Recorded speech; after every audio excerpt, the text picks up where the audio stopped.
let your imagination soar as we dive deep into the captivating world of Disney parks.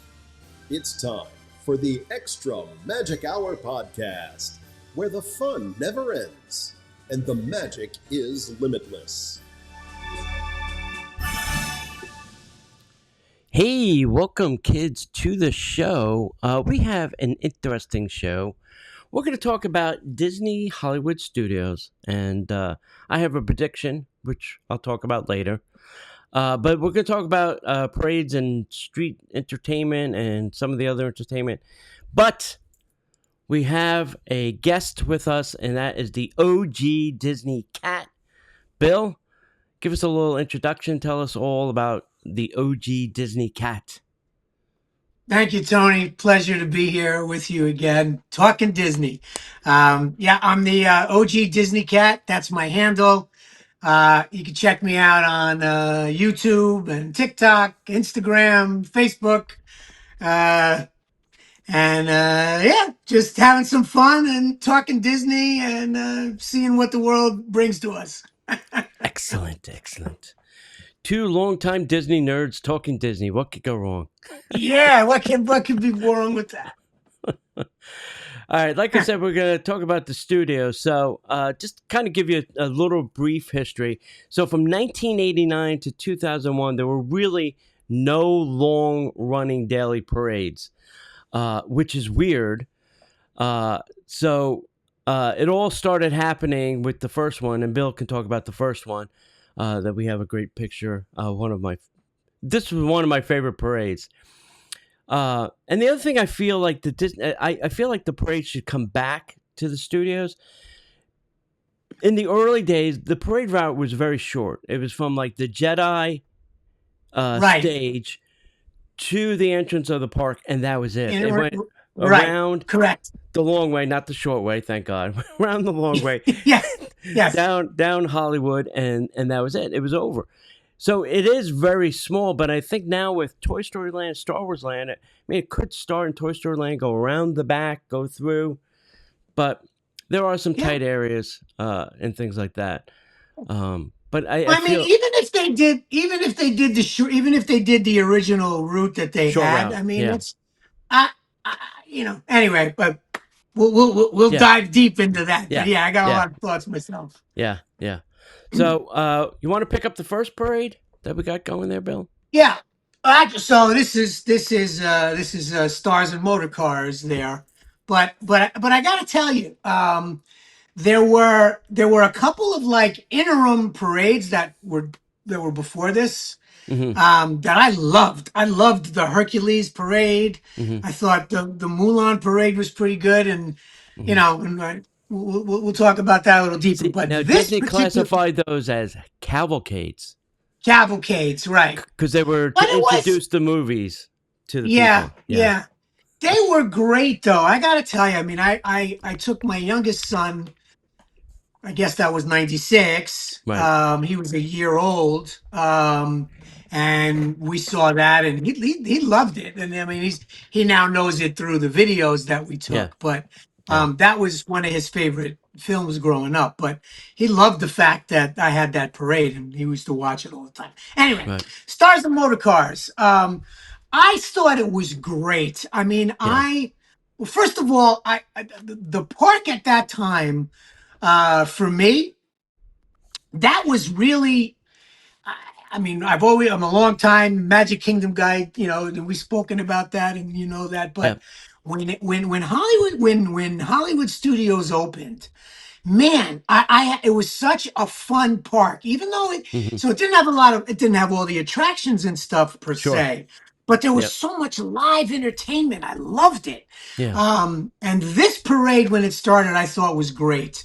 I loved that they used to have they had like the live sort of Hollywood Boulevard MC guy going up and down, and reminiscent of the way they do the Thanksgiving Day parade, every year on NBC or whatever. So it was like that.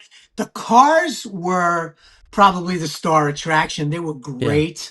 They were really cool. It gave you that, it sort of reminded you of like those old golden Hollywood era days of when they used to have red carpet events and people would show up in these fancy cars, and the characters, Right. the actors got out, although some of them were characters. but Right. but this parade I thought was great. I Yeah. loved it. And it was always a thing. It was always a thing. It's not like Yeah. I ever saw like six people watching the parade. It was always, the Yeah. streets were, Packed. were jammed. So Packed. I Yeah. loved it. Yeah. And I I mean, wish they would bring it back. yeah, they used some, really some old vintage cars you can see that this, and then they modified it. And a lot of them were really highly themed. Like, I mean, look at this Aladdin genie car. They Yeah. put a whole genie head on the front of this old car, which was Yeah. really cool.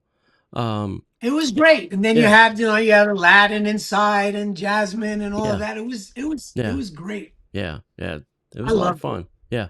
A lot of Yeah. fun. I enjoyed that parade a lot. That's one of my favorite parades. And I'm trying to think.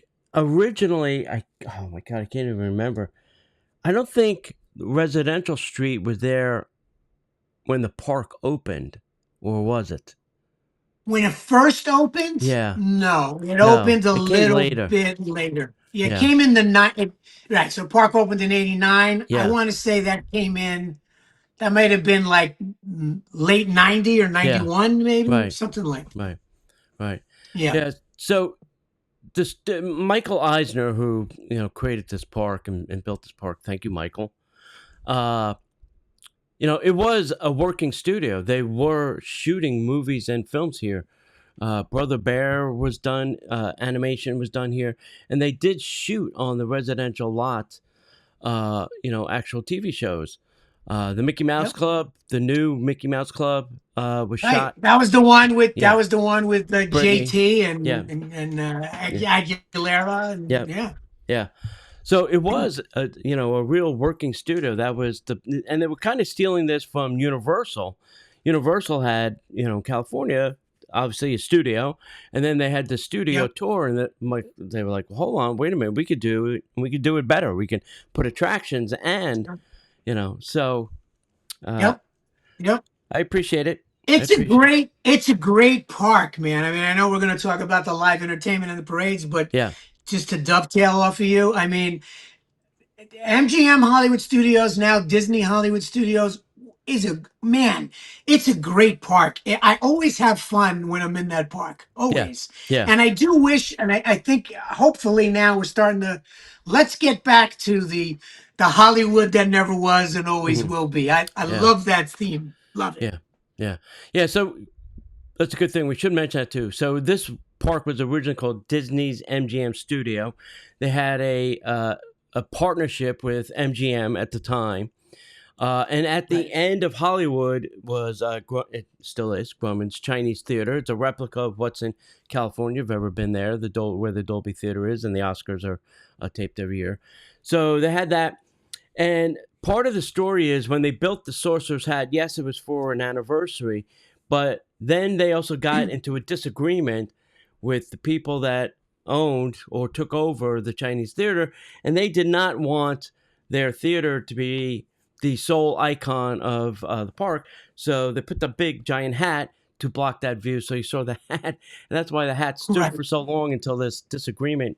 It was only supposed to be there for like 18 months, and then it wound up being there for like what felt like 18 years. So it was there a long time. it was there a very long time. And I mean, I'll tell you, my younger son doesn't remember when it wasn't there. That's funny. Because he was born in 98. Yeah. He was born in 98. And so for his childhood, I mean, so he just said to me the other day, he was like, "Hey, Dad," he goes, they're bringing Mickey's hat back." Yeah. I said, "Well, yes, not the smaller. same spot, but yes, it is coming back." smaller. So he's like, "That's great." He goes, "That's the centerpiece of the park." So, age play, and your generational age plays a big part in that. He'd be shocked to see that it's gone now. Oh, we've been since. Yeah. He knows that, but he always lamented it, Yeah. So anyway, The next one up is the Block Party Bash, is what this was originally called. It Yep. morphed into other things, but this started in August 2008 and ended in March of 2009.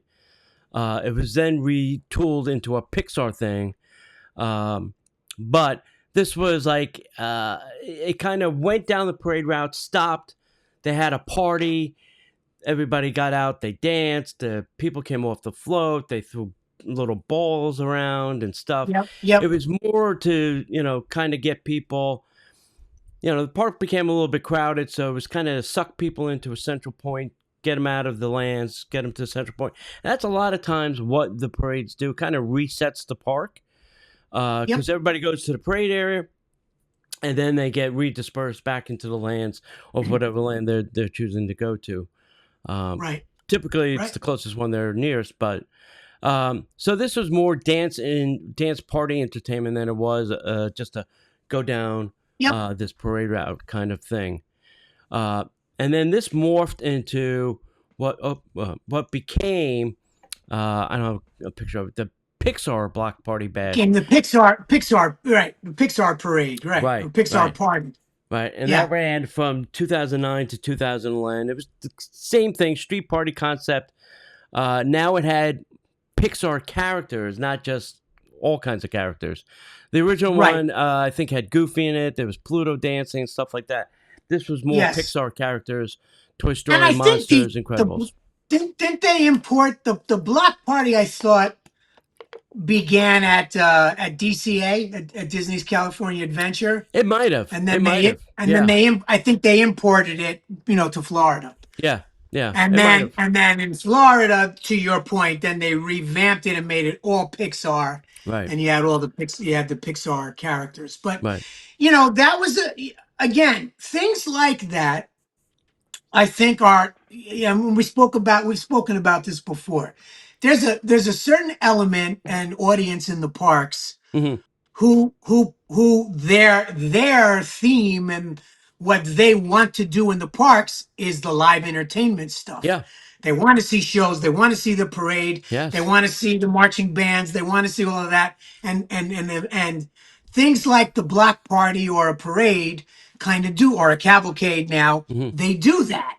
And people like to see it. And in this particular case, for the block party, it was great because you could little kids have that hyper energy, and there's only so much that they can okay, we're going on this, and then we're going on that, and you give them a 20-minute area like this of time where they can run around, they can go and dance. It's also fun. It gives mom and dad a slight break.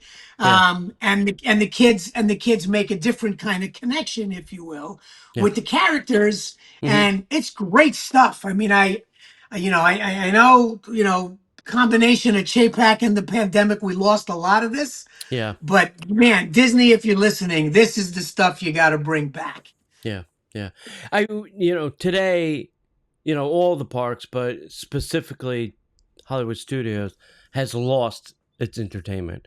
I mean, you have the show still, but everything else, entertainment-wise, has been stripped out of this park. Sure, you don't have the citizens, You don't have the citizens of Hollywood Boulevard anymore. They were great. You don't have any roaming. You had all those roaming fictitious characters that they made, like the Hedda Hopper wannabe, and that kind of stuff. It was great. It was so good. The janitors. I even remember.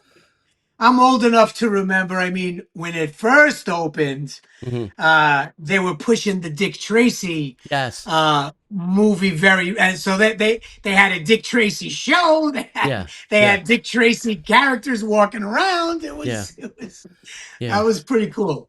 Yeah, and then, I mean that's a good point, because the Disney Hollywood Studios was really the synergy point of any Disney movie, whether it was live action or animated.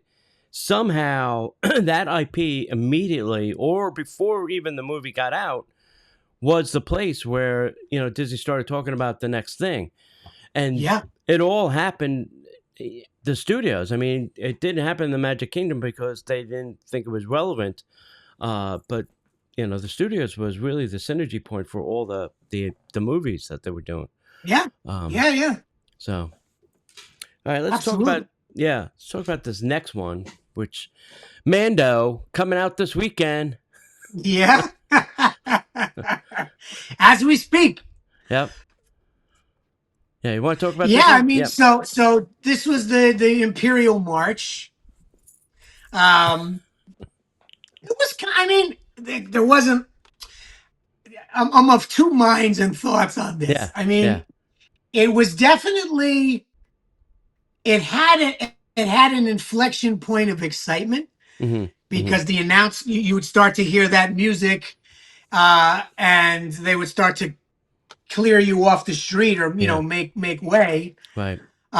for them, and you were like, what's going on? And I hear, Yeah. is Darth Vader coming? What's Right. happening? Dun dun dun dun So dun you dun know, dun so dun dun. Dun. yeah, man. You had, especially if you're a Star Wars fan, you were like, Yeah. oh, okay, this is gonna be good.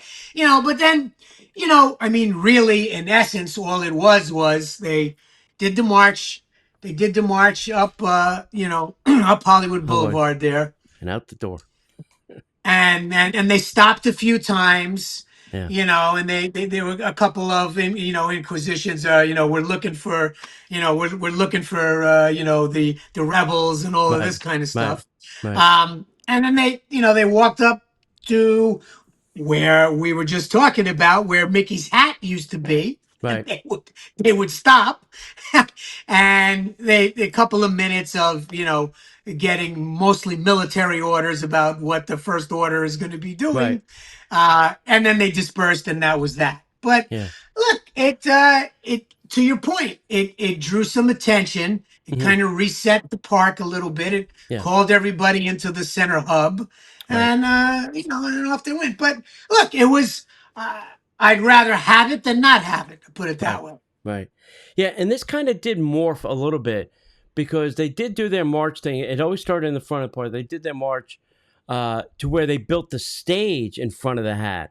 And then they had Right. two little, booth areas where, characters came out of and stuff. And Yep. I think that at first they brought kids up, and then they had to, fight Darth Vader or whatever. I can't remember the whole story. Yes. Yeah. But Yeah. You're right. There was a some of little that. show and then There was went from just a yes. march to, oh, wait a minute, You're hold on, right. let's turn this into a little 10-minute show. And I still don't Right. understand why they didn't do it in front of the Star Wars ride. They had the stage. They could have marched to that stage and then done it there. Right, But where they used to do the Jedi Academy training. or Yeah, right. Jedi training. Yeah. Yeah. Right. So, Yeah. I mean, And they also used to do, now I forget if it was pre or post this. Might have been pre, I think. right. I don't remember, but they had a High School Musical sort Yes. of Yeah, show. we It got was the that on same this list. thing. Yeah. They were all the characters from the Yeah. movie were on a bandstand. Yes. Took the same route. They went Yeah. in front of the Chinese theater Yeah. there to the stage, Yeah. and they had a little 5-10 minute show, Right. about being an individual, threw in a Right. couple of songs from the movie. But also, I mean, it was pretty popular. I mean, Yeah. my older son rallied against it because he was too cool for that, but I mean, a lot of the 12 to 15-year-old crowd loved it. Yeah. And so I also thought that was it was good. It was exciting. Look, any live entertainment, and Disney always does them well. It doesn't matter Yeah. what the IP is or the show. They've always done a good job at that. So Yeah. I really hope they get back to doing more of this. But yeah, Yeah. back to the point. So yeah, this was a quick, I don't know what this lasts for, about 2 years, maybe Yeah, I think so. Let's see. something like that. Yeah, around 2019, probably 2019 to COVID, and then And then year and a half, whatever. Yeah. So, so then we get to COVID, which is around 2020, and there was nothing, obviously. Yeah. Right. Everything shuts down. Yeah. Yeah. When they did get back, it wasn't stars and cars. It wasn't parades. It wasn't even like cavalcades like this. It was just pop up little things of entertainment. Yeah. They were trying to limit how many people were in one space, for whatever Well, that reason. was the beginning. That was the real beginning of all the Chapek stuff, and Yeah, the cavalcades. he was too much of a bean counter, and Mhm. Yeah, I don't think he ever really understood why people were in the parks. yeah. You know. We're there to spend money, Bob. If you let us. Well, but that's the thing that I think he lost sight of right Yeah. there, Hmm. Tony. Yeah. Because look, I mean, if you go back and listen to Walt from like 60 Hmm. years ago, 70 years ago, Yeah. he said stuff like, look, I want to do Disneyland at night because I Yeah. want people to continue to stay here and Yeah. have another meal in the park Right. and, and buy Right. ice cream and things Right. like that. And so, Yeah. and the more live entertainment that you do and the more things and reasons you create, Yeah. just like we spoke about on the last time I was on your show, Yeah. you know, people like my grandmother would have sat there. She would have sat there for 15 hours just watching live entertainment and parades and Sure. having an ice cream cone. And she Yeah. would have been happy as all get out to Yeah. do that. Yeah. So Yeah. we need to get back to that. And they need to remember there's a lot of people who will do just that. Yeah. Years ago, I don't know. I heard this interview. I think it was the CEO of Great Adventure, and he said, "We make more money off you eating a hot dog than we do you coming into the park." He says, "We don't To really make ride money King to off the car, the right, or ticket, whatever, right? but we will Yeah, make money off your hot dog and your soda that you had with that." sure. So, Of course. yeah, Of yeah, Bob, course. let us in. Let us buy the food. And listen, Yep. hey, if you're selling us, a $6 popcorn, and if you put it in a souvenir bucket for $25, and we're watching a parade, well, that's just money in your pocket, knucklebag. That's like another half a day ticket price Yeah, yeah, almost. yeah, exactly. Of So, course. yeah. Sure. All right, let's get to the good stuff, which I think the All right. studios did, which is the entertainment, and it's getting there, it's getting back, but some of the entertainment in this park is really the reason you should go. And if I could No get a question. picture. Okay, so There first we up, go. I'm going to talk about Indiana Jones Stunt Spectacular. And this has been running since Since the, 1989 to present. since the park opened, Yeah, practically. yeah. And then, obviously it was shut down for COVID. But this kind of demonstrates, how stunts are done in a movie. And that is the whole premise of this, done with the backdrop of Indiana Jones characters and scenes from the movie. That gives you the context of how these things are done. It's a spectacular show. The stadium is huge. I think it seats like 5,000 people. It's not air conditioned. It's not inside. It's an open air theater, but it's covered. There's fans. Yep. I'm not going to Yep. say it's cold or cool, but it gets you out of the sun for at least 40 minutes. It's mildly refreshing. Yes. Yeah. And there really is no bad seat. I mean, if you're sitting in the back or in the side, don't get all bent out of shape because you're sitting on the side. There's no bad seat in this theater. Because I hear people go, "Oh, I don't want to sit all the way over there. I can't see anything." Well, if you can't see anything, it's because you have your eyes closed, because it's a very big Yeah. stage. No, you're right. You got good vantage Yeah. of the entire stage and Yeah. setup. Yeah. Yeah. And even if you're sitting, I think, a little bit towards the back, you get a more panoramic view of everything that's going on. If you're sitting up front, you're Yes. really just focused on kind of what's in front of you in your little square box. Sure. But sitting Sure. back, I feel Sure. you get a more panoramic view. Well, that's the old Broadway mentality. You really don't want to sit in the first like 5 rows. Yeah. Yeah. You want to sit in the back. You want to be a little further back so you could get the proscenium panoramic view and all of that. So. Right. Right. And there's a lot of great effects in the show. I mean, the fire stuff is always the best. Anytime they make things explode or set things on fire, I'm like, hey, yeah, that's Of course. great. And the giant boulder chasing Yeah. Indy is also great. which we found can now bounce off its track and into the Now, who audience.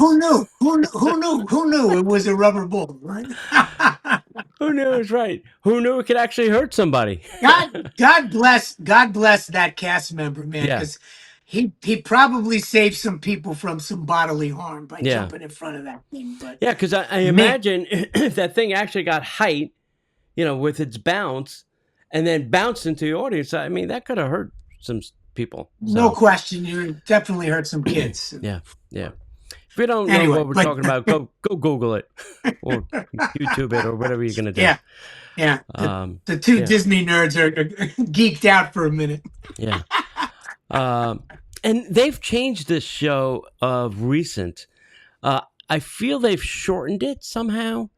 Like some of the stuff that they do on the mat, I think Yeah. has now been shortened up a little bit.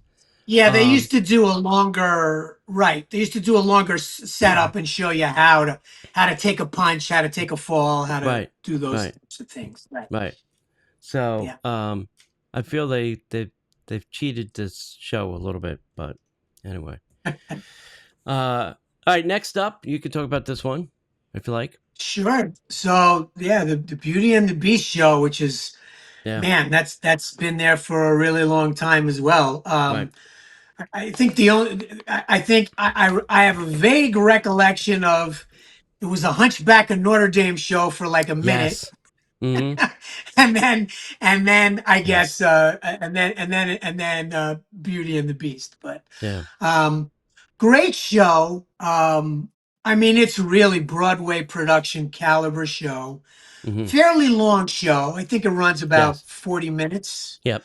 Mm-hmm. But you really get the full flavor of the context of the show and the movie Yeah. for that matter. Yep. You've got all of the characters in there. It's Mm-hmm. it's very well performed. Yep. The dancing production numbers are really, like I said, Broadway caliber, Yep. spectacular. The Be Our Guest number with the dancing spoons and forks and Right. all of that sort of stuff is just Right. really, really wonderful. This is actually, my wife's like one of my wife's absolute favorite things to do in the Yeah. park. If they ever Yeah. got rid of it, I think she might actually go ballistic on somebody. Yeah. Yeah. um, yeah, I mean it's a great show, and just like we were talking about with Indiana Jones, I mean it's an outdoor theater, but it's Mm-hmm. covered Yep. fans, all of Yep. that. Yep. It's a great it's a great break to the park, and I would say even for people who don't necessarily love, live entertainment like this Mm-hmm. or Broadway style stage shows and stuff. Yeah. I still think a good amount of people go just to like, great, I just bought a Dole Whip. I'm gonna chill out here for a Yeah. minute Yeah. and watch this show and kind of cool off Yep. and look, even the most ragged, rough and tumble, hardcore dude I find appreciating the show at least for a minute or two. Yeah. So, Yeah. Yeah. so it's a great show, and it's a good example too of when Disney really really gets it right and hits it out of the park. You get things like this that run Mm-hmm. for decades. Yeah. This has been running since 1991. So that's a long time. 91. Yeah. 91. Yeah. Sure.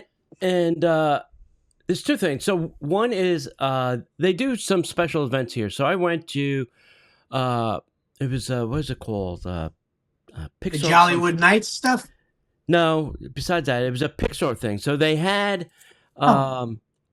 a full orchestra playing the music to Pixar movies. They started with Toy Story and went all the way to whatever current day it was at the time, and they would play one or two songs from those movies live with a full-on orchestra. And then Pete Docter or John Lasseter would come on screen and say, talk about the music and things like that. And even I think Randy Newman, who's done most of the music for them, came on and talked Sure. about some stuff Sure. too. So it was very, ran a very short period of time. It was you had to get a ticket online, which was stupid. I guess they just didn't want it open because it was like the park was still open, but you had to have a special ticket to get into the theater to see To this. get into this event, Yeah, right? to get into this event, and I get it. I guess they didn't want the line, walking out the front door of the park. Well, you would have had everybody in the park trying to get in, Exactly, probably. trying to get in. So, I yeah. had a fantastic time. But yeah, this is also then used for Jollywood Nights and other things like that. Yeah. But I feel And I like, got to tell you that the yeah, Jollywood Nights stuff, yeah, just to dovetail on that for a second, the amount of entertainment that they do in Jollywood Nights is yes, it's too much to do for a the party. limited time Yes, that you have to do it. yeah, But they should take a page from that, and the daytime regular operations should include stuff like that. yeah, yeah, Anyway, yeah. I cut you off. Sorry.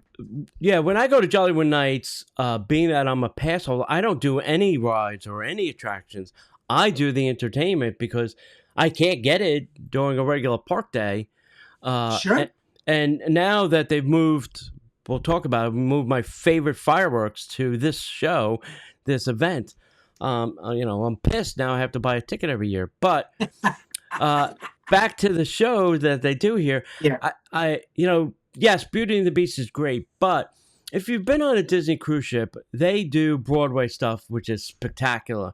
And I feel like they should rotate some of those Broadway things through this theater. Like every 6 months, just put a new show in for Change it up. For 18 months and say, hey, now limited time, come see the Frozen show, come see the Mulan show, come see Little Mermaid show, whatever.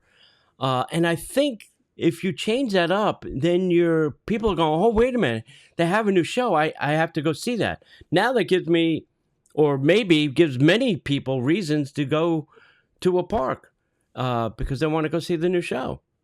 Sure, I don't know. Think about that, Josh. I'm just saying. That is, yeah, no, I mean, that's right. Or at least, there are other stages and things where they could do that. I mean, you've got that whole strip over on the Star Wars Tours side of the park where you used to have the Drew Carey show. Yeah. You had Doug running there for a while, and you had you got the Frozen sing along in there. Well, the Frozen sing along is great, but I'm just saying you got the Olaf meet and greet there and things like that. You could repurpose one of those buildings to do what you're talking about, or move Beauty and the Beast into there, and then do exactly as you're proposing, and say, just have different shows all the time, and that, and that also, if we want to really go deep in the Disney lore and weeds here, that fits in with Walt's original thoughts about Disneyland will always be evolving, never changing, never complete, and that was also part of the rationale to. You want to come all the time. You're welcome anytime you have the mind to appear, right? Yeah. So things like that might go a long way. I agree with you. Yeah. I mean, live entertainment is such a look. I know it's expensive, and that's what they shy away from. But at the same time, that's what keeps people there. Yep. And to your point, that keeps them spending money in the park. That's right. That's right. I agree. Yeah, 100%. Yeah, and I think they're only doing like 6 shows a day. You could maybe amp it up and rotate different shows. Just saying. Oh yeah, you could do that too. Have Beauty and the Beast like 3 times a day, and then the other three mix in something else, and have that be a changing thing. Yeah, that's a great idea. I like it. You should work for Disney, Tony. Yeah. If they only allowed me to send them my ideas. Listen, I don't want to get paid. I just want to give you the thought. Do whatever you dismiss it, use it. I don't care. You don't have to say Tony Kessel told us to do this. I'm not asking for that. Look, guys like you and I are we're just fans. We're the ultimate, we were the original fanboys, and now we're old guys, but yeah, exactly. But we've seen it all. So anyway. Yeah. All right, talk about this beauty. This little ditty. This I got to tell you, from when it opened till this day, this is my favorite. This is my favorite nighttime event in any park. Right. that Disney operates. This is a wonderful show. I mean, I'm wearing a Fantasmic shirt as we speak. Exactly. Yeah, Fantasmic is a great show. I mean, Yeah. I even like what they do in terms of the pre-show.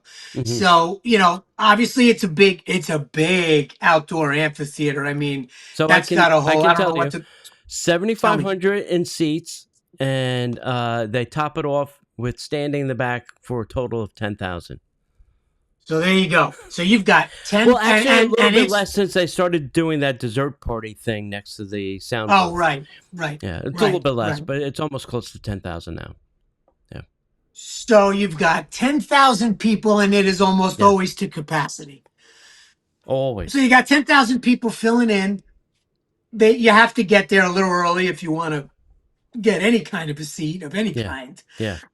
And so they do that that they have, people start doing the wave and things Yeah. like that on their own. Hmm. And then they have those announcements playing and they have Right. very good, kind of keep you entertained, even though they Yep. know you're sitting and waiting for a half hour or 40 minutes for this show to start, Yep.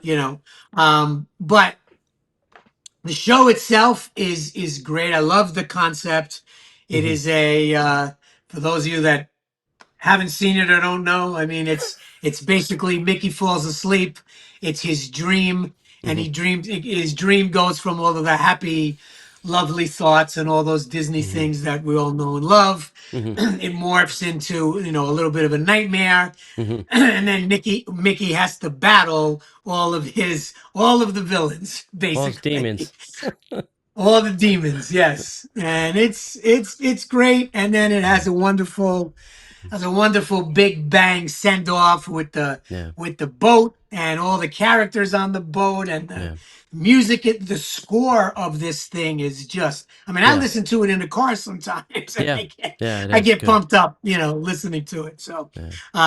yeah, and this has been running. I don't know, a long time. Yeah. It's got to Since be 25 years at this point. yeah, 1998 to 2020. Then COVID happened, and then it's come back There in you go. 2022.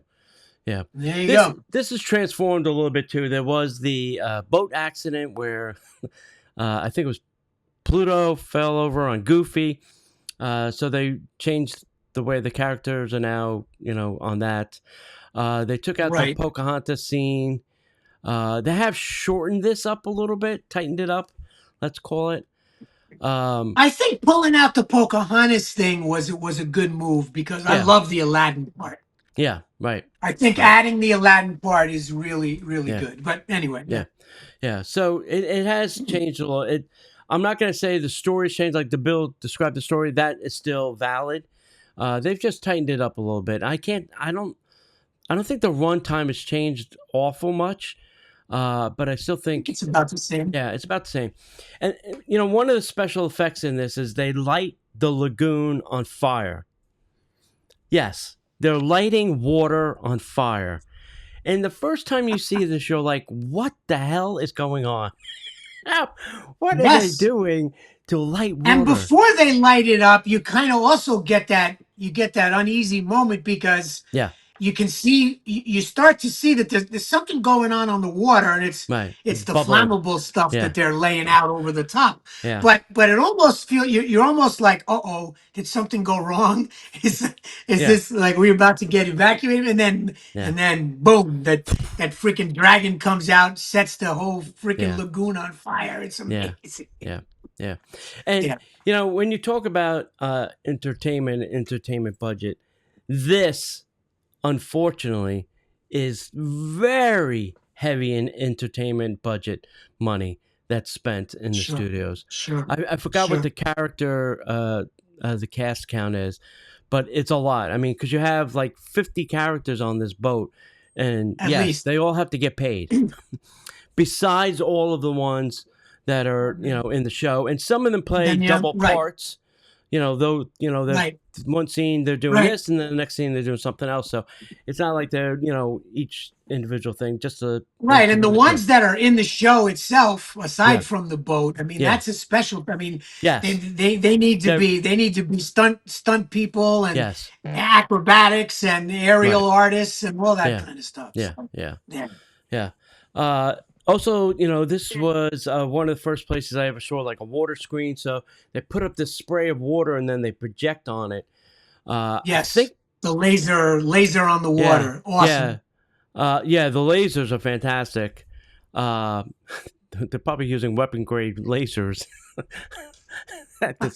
Well, but But the first we're time I using saw, them for peaceful, happy purposes. I'm okay with that. that's right, that's right. The first time I saw Phantasmic, uh, was it the first time? No, I did see it at the studios, but I did see the California version on their, Right. Tom Sawyer Island, and I saw it from the Club 33 balcony Oh wow, of all places. Uh, wow, yeah, wow. and I was like, wow, this is awesome. I mean, their show is a little bit different than ours because their space is a little bit tighter. And Yeah, the other thing is the crowd control that they have to do in California is like Secret Service level crowd control. How they get people to keep it's true, man. I the mean, they exits really open. like coordinate. Yeah, They block off those areas and yeah, keep. It's amazing. it's crazy, but You're uh, right, Tony. it They're is probably retired. It's probably retired Secret Service yeah, it probably is. employees. Let me tell you how to do this correctly. Right, right. um, But the two shows are a little bit different, and they have a pirate boat. We don't have a pirate boat. We have a ferry boat. We have a steamboat Willie boat. They have a pirate boat. Right, So you got to go right. see both to compare. And then if you want to compare to the World of Color over at DCA and their huge water screens, Yeah, it kind of dwarfs what we get at our park. But it's for a reason. They have a way bigger lagoon than we do. But sure. Phantasmic is definitely a great way to end the park.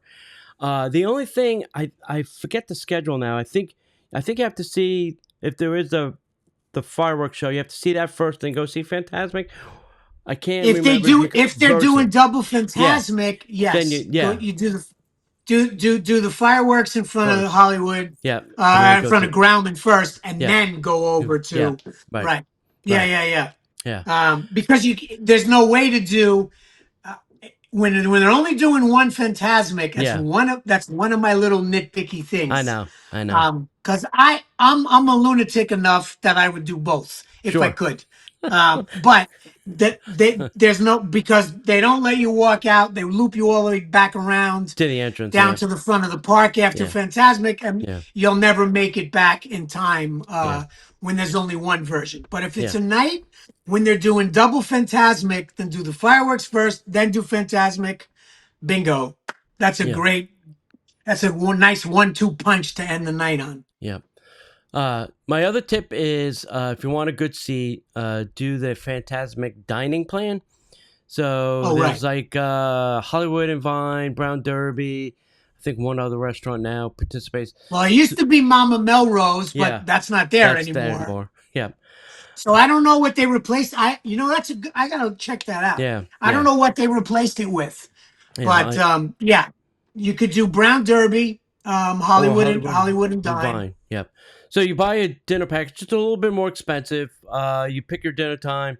You go. You have your dinner.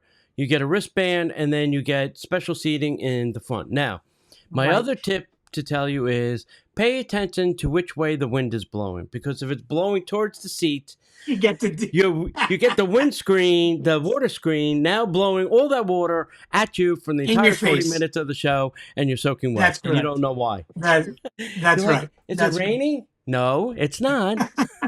It's just that the wind is blowing that is right in your true. face. That I've is done true. it and did not enjoy myself. That show. Yeah, it's not. Yeah, when that happens, it's well, you're right. You got to Yeah. pay attention to the weather for sure. You're like, And but back to your okay. point about the other nice thing about the dining package too is, so we had spoken a little bit earlier about, sometimes you're waiting like 40 minutes, Yeah. when you go into the theater. If you have the dining package, they leave an area open for you, and you could get there probably 20 minutes before. Yeah. So it gives you a Yep. little bit more time Right. in the park to Yep. maybe do a couple other things Hmm. before you go and check out Phantasmic. So, Yeah. but Yeah. that's a great point. Yeah, the dining package is good. I mean, look, you're gonna get forced to do the sit down dinner when you do that. However, Right. monetarily speaking, you're gonna spend roughly the same amount of money no Yeah. matter where you eat. Yeah. So you might as well give yourself the advantage of having a better seat, a reserve seat, if you will, Yeah. for Yeah. Fantasmic. Yeah. You know, time is money. So do you want to have a little extra time to do something else, or do you want to wait Exactly. in a longer line Exactly. and get a crappy seat? So Yeah. just think of it that way. I have an aunt. I have an aunt who used to say, "You got to know when to, you got to know when to burn $1 and save 100." It's a good saying. Sounds good to me. So, Sounds yeah, good. She's got a point. yeah. All right. Next up, you have another show. And in this theater, I think we have some of the stuff later we'll talk about. This theater has morphed into many, many, many things. But currently, it is a show called The First Time in Forever, a Frozen sing-along celebration. And at first, when this opened, I was like, really? More Frozen? Can't they let it go? I mean, I don't want to build a snowman. But now I enjoy this damn thing. You know, so it's grown on me. Another fun fact for me. I've always liked it. Yeah, it's good. It's got a lot of theatrical lighting and effects and things like that. For me, one of the male narrators of the story is a friend of mine that I know, Jim. He also plays the mayor. Well, used to play the mayor on Main Street. They don't have that character anymore. But Sure. he also was the lead singer for Mulch, Sweat, and Shears, if you remember that. And we'll talk about that later. Yeah, But yeah. so I always go to the show to see if I can see my friend Jim. And the last time I was there, I did see him, and I took a picture of him and sent it to him later in the day. I said, "You still got it, Jim. You're still doing well. Good job." That's great. That's great. And some of the stuff is kind of improv along the way.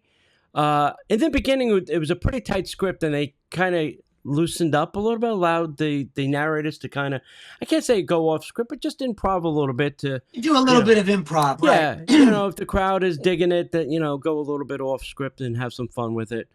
And I think it's very important in this show that the two narrators have some kind of relationship. That they can feed off each other, because I think that makes this show better. If they're not digging it, then it's just gonna kind of fall flat. It's just it's just a show then, and I really think those two characters make this story and make this show what it is. Yeah, I mean, and I'm sure I've seen it with people that are pretty good. Yeah. And I've seen it with people who are excellent. Yes. And to your point, when they're really, really on and rocking it, it adds another element to that show. The other thing that cracks me up in there, that I think it might have been the first time that I went, but I was with my wife and we were like, I don't know, do you want to do this or not? It was just the two of us, and we're like, yeah, all right, let's go check it out. So we go in. I'm sitting next to, I swear to God, I thought I was sitting next to Grizzly Adams. This big burly dude, man, with a beard, and all that. But he had, I don't know if it was his daughter or granddaughter or whatever, had this little girl, sitting on his lap with him.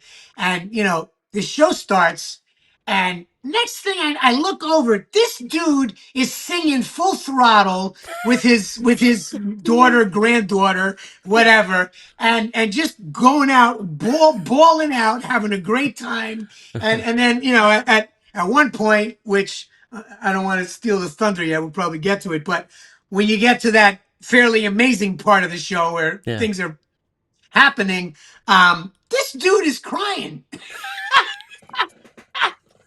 See, even Grizzly Adam has a heart. Oh my God. And then that got to me, and I'm looking at my wife, and my wife is like, are you welling up? Your eyes are, I was like, yeah, I think I am. It got to me. It got to me too. But I'm a little more prone to cry than Grizzly Adams, though. Anyway, that's just one of my great little side memories there. Yeah, I mean, this show, so the storytellers tell a story, Frozen, and then they get to a song part, and then they kind of step off to the side, and the screen kind of shows the movie with the lyrics, and then all the kids are screaming and yelling the lyrics and things like that. Right. The lighting effects in this theater are spectacular. It's very dark. It's not very dark. It's pretty dark in this theater. It is. But the lighting is awesome. They do a lot of great special effects. Anna and Elsa show up. I can't even think of the two dudes. Kristoff shows up. Right. shows up. Right. Sven shows up. And then at the end, it all ends with, snow, which is, Snoop, as we call it. It's Soap Snoop. Right. Which is very cool. And the kid's like, there's kind of some bubbles built into it as well, obviously. Yes. But it's a lot of fun. I got to tell you, man. I mean, if you've never done it, you look at the girls, especially the little girls, and they lose their minds. It's like the Beatles. It's like watching the Beatles back in the day. It's crazy, man. And the effects that you're talking about, I mean, it looks like the theater is freezing. Yeah. And there's a good amount of snowfall in that theater. I mean, it sticks to your arm for a second, and it's really great. It's great. And I've never been in this theater where there's empty seats. This is another show that fills up every single time. You can do a lightning lane for this. And I'm always like, a lightning lane for a show. Is that really worth it? I mean, you just get there early and you got a seat. To me, the lightning lanes for the shows, I mean, people do it for Philharmonic Magic too. To me, it's like, look, this is practically a continuous show, just about. Right. So you're going to queue up anyway. So you're wasting a lightning lane to be in a line that's a little bit less of a line. I don't know. To me, use your lightning lanes for Rise of the Resistance. Yeah. And especially since they have all the show times, so all you have to do is plan your day. Like, the 3:30 show seems like a good time to go see it. So get there at 3. That's only 30 minutes. You're standing there, and just go. It's agreed. Listen, if you get inside under the cover, you're out of the sun. Let the kids sit on the floor, hydrate, and just chill out for 30 minutes. And there are screens they can watch a little pre-show thing. To keep their little brains occupied, or give them an iPad and it's all over. All right, let's talk about. I gotta. Where'd you go, Bill? I'm here. I just don't know. Disappeared. Can you hear me now? Yeah. We're gonna talk about some of the former things that used to be there. We didn't talk about Voyage of the Mermaid, or the new Voyage of the Mermaid. Yes. Yes. So the original ran from 92 to 2020, and now we got a new version. It was down for a long time. That was a long rehab for that. It was down for a long time. Yeah. I was for a minute. I was thinking, all right, maybe they're just rethinking this. They're going to do something else. But I'm glad they brought it back, because that's also another, like Beauty and the Beast and Frozen Sing Along that we just spoke about. That's an air conditioned theater. Really nice. They do a great job. There's really not any real bad seats. I've sat on the end. I've sat in the middle. I've sat towards the back, towards the front. Pretty good.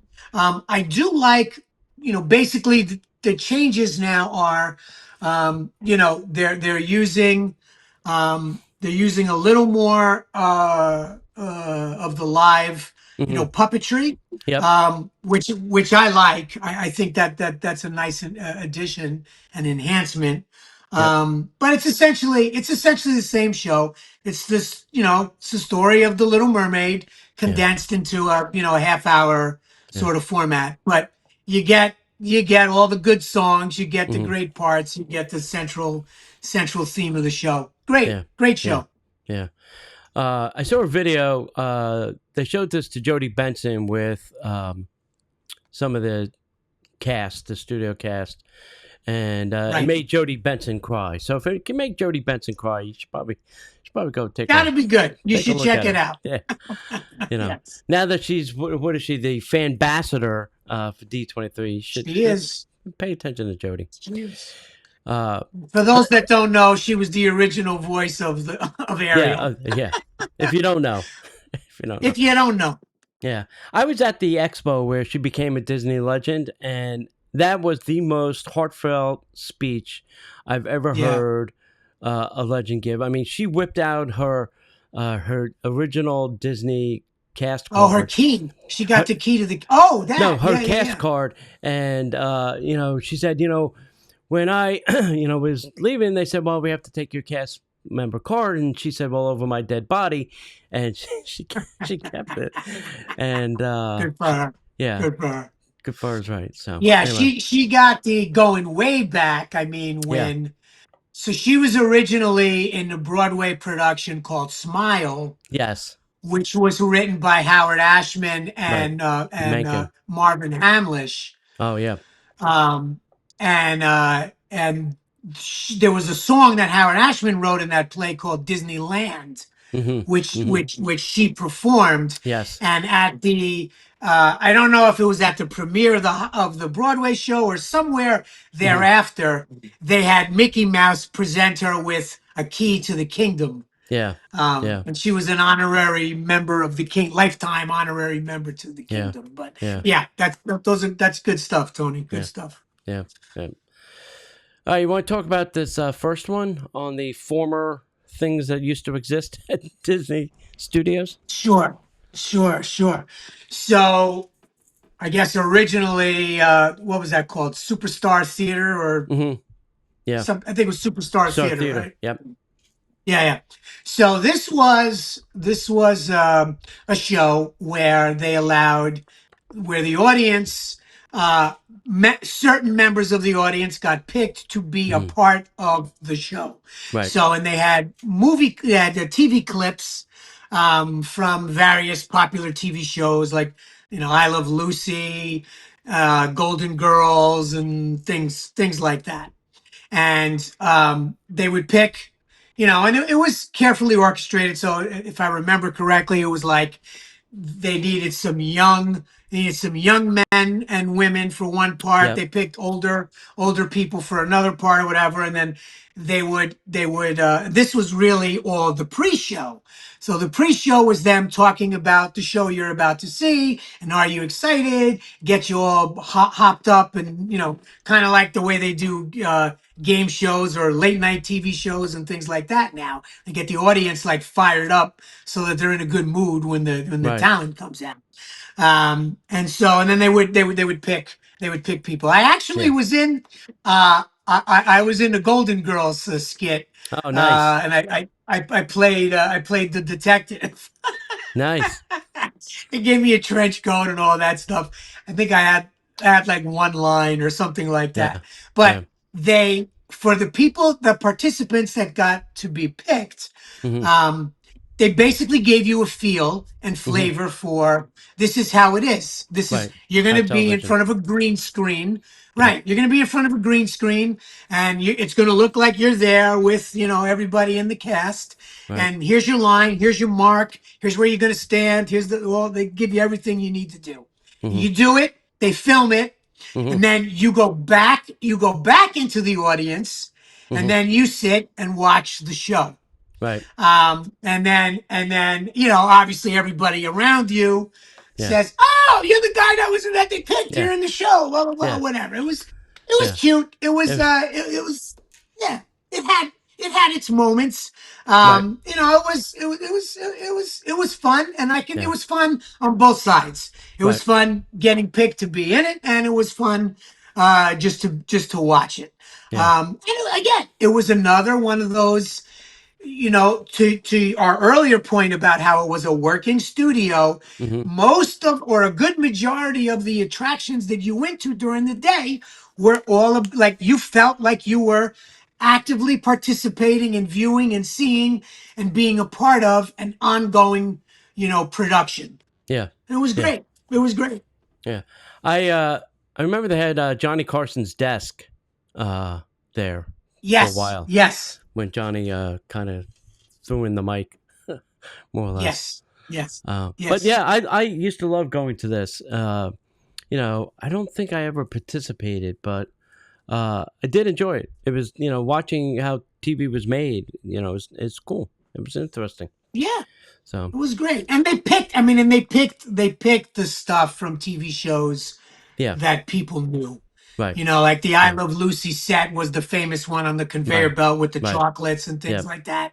And yeah, they used to pick a woman to be the third, because it was Lucy and Ethel and, right, and another woman. So right, that third woman was who they green screened in, and that was yeah, someone that got picked. So you got to be a part of that scene. right, Great stuff. Great yeah, stuff. Very yeah, creative. yeah, Very creative. Disney at its like prime. I mean, that really, like we were talking about. I mean, Park opened in '89, but I always view that as like that was that Disney decade. 90 to yeah, 90 to 2000. Hollywood Studios was yeah. was just a jam Yeah, packed fun. this ran a long time. This ran from 1989 to 1998. That was a good There 10-year you go. run. Yeah, good run. Yeah, it's a good Uh, show. the next one was The Adventures of Aladdin. I, I don't remember anything about this. I don't even know where it was in the. I'm like drawing a complete blank. Like where it I was. think it was so. Go Was it through in? my go Was it in clean the? off the Go ahead. I was gonna say I'm dusting off the cobwebs in my mind, but Yeah. so where Starbucks is right now Mhm. Mhm. on the corner of Sunset and Hollywood, Right. when the park originally opened, there was a theater in there. That's where they did the Dick Tracy show. Oh yeah yeah yeah. And I'm trying. I don't recall what was in there in between, Right. but when it became I think that's where the Aladdin show was. Right. Okay. All right. I think that's where it was. Yeah. Yeah.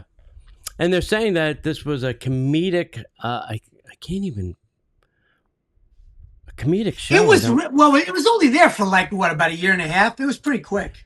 It says 89 to 95. That can't be right. Wow, it was there that long. Yeah. Wow. I Okay. don't. Yeah. All I right. mean, I will tell you this. I don't think it was. I'll put it this way. It wasn't on my personal hit list. Yeah. If I went, if I went to that park, Mhm. that wasn't a must do or a must Yeah. see Yeah. for me. I Right. remember seeing it. I do remember it was. It was sort of a precursor to what they did. It wasn't the full blown production like they do out in Mm. Disneyland, Yeah. you know, Yeah. but it was it was a synopsis. The genie Mhm. did a lot of that's the comedic part. I Yeah. think they had, Sure. if I remember correctly, a stand-up comic or Mm. stand-up comic like person that was doing the genie. They did they did a bunch of the genie bits, Yeah. and made it more contemporary. He made fun of people in the audience Right. or Sure. things like that. Yeah. Tied it back to the show, and Yeah. you had your two or three production numbers from the show. That's my recollect anyway. Yeah. Yeah. Next on the list, and I don't remember seeing this one or where it was either. Was the Dick Tracy Crime Stoppers? Well, Um. the Dick Tracy thing was definitely That short where lived. where short lived. That Yeah. was absolutely where the Starbucks is now, Okay. for sure. Okay. Yeah, Good. 100%. I Yeah. only saw, and I may have only seen that once. I mean, Yeah. I remember, I'm you gonna go know, find video footage. it's so funny. So this is how much the world has changed there, cool kids and crazy cats out there. Um, I knew that they were building a new park, Mm-hmm. but I don't remember getting any, like, I don't think I remember when the opening day was or Mm. anything like that. Right. And it just so happened, I remember I had hair then, Tony. I was a pretty young guy. Right. I remember getting dressed for work, Mm-hmm. and I had CBS morning, early morning show on, Right. right? And they were live Mm-hmm. from MGM Hollywood Oh, nice. Studios, and they were talking to some of the street characters and stuff like that, and they were Mm. highlighting some of the events. and I stopped. I was putting on my tie, and I stopped, and I froze, and I was like, "What? It's open? When?" And I was late for work that day because I watched like a half hour of this thing. Right. Who Anyway, opened that park without me? within about a week of that, Right. and this is either the joys or the stupidity of youth. I got in my car with a girlfriend at the time, and I was like, they just opened a new park and this and that and blah blah blah. And I was like, I want to go. And she was like, oh, I want to go too. I was like, let's go. And she was Right. like, when? I go, right now. Now. And we drove. I Wow. drove. I drove for 17 hours from New York straight to Orlando. And we went straight to Hollywood Studios. And I remember the park was filling up pretty quickly. Yeah. And I knew we were at, because they put the parking attendant started coming out into the aisle, and he got to my car, and he goes, we're kind of at capacity. And I was like, dude, I just drove 17 hours. Right. I'm with my girl. I think I made something up. I think I said, oh, this is my girlfriend. We drove 17 hours. We're going to get engaged in the park.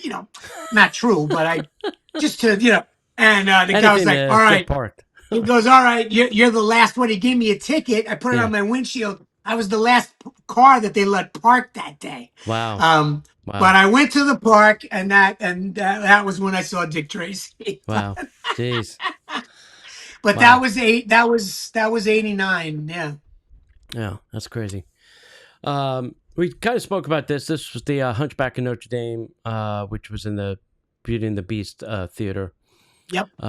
And it was very much the same. It was a musical. It was live. There was actors and entertainment. It was a good show. It was a good show. Obviously, it got replaced by something more popular, Beauty and the Beast. Right. Because I don't think Hunchback of Notre Dame was So particularly Hunchback of popular. Notre Dame was a big hit, but it didn't have the staying power of Beauty and the Beast. But the show, I do remember that show. That show was also pretty good. I mean, I do remember the topsy-turvy number. Yeah. They had these characters that were dressed as like a card, and they would do somersaults and stuff, and you would see both sides. Right. And it looked like there were like two.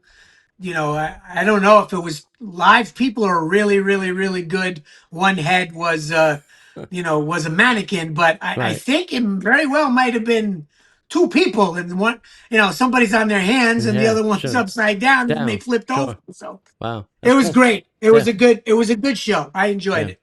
Yeah. Next up, we got Sounds Dangerous, starring Drew Carey.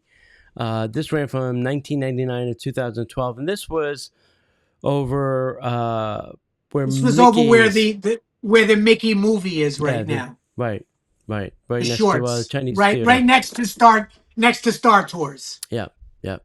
And this was really to teach you or entertain you on how movies did sound, how Foley people worked, whether it's walking on rocks or walking on carpeting, or how the sound was done for, and it also was really cool because you also got your first, like, you got a taste of binaural, like, surround sound. Yeah.